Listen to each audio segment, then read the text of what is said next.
দুনিয়াতে যত অদ্ভুত অদ্ভুত প্রশ্ন সব আপনি মুসা আলাইহিস সালামের মাথা থেকে পাবেন। বিভিন্ন বিষয়ে আল্লাহরে প্রশ্ন করতেন। সাইয়েদনা মুসা আলাইহিস সালাম আল্লাহরে বললেন, আল্লাহ আপনি আমার এমন একটা জিকির শিখাইয়া দেন যে জিকিরটার শব্দ আপনি আর আমি ছাড়া কেউ জানবে না।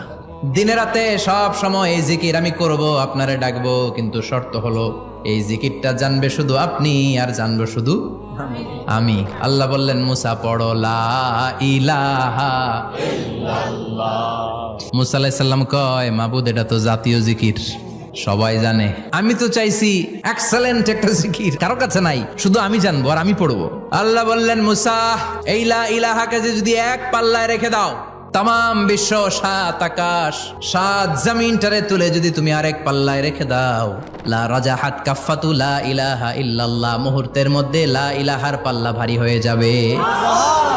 ও মুসা, তুমি যতই এক্সক্লুসিভ জিকির চাও, লা ইলাহার চেয়ে দামি জিকির আমার কাছে নাই।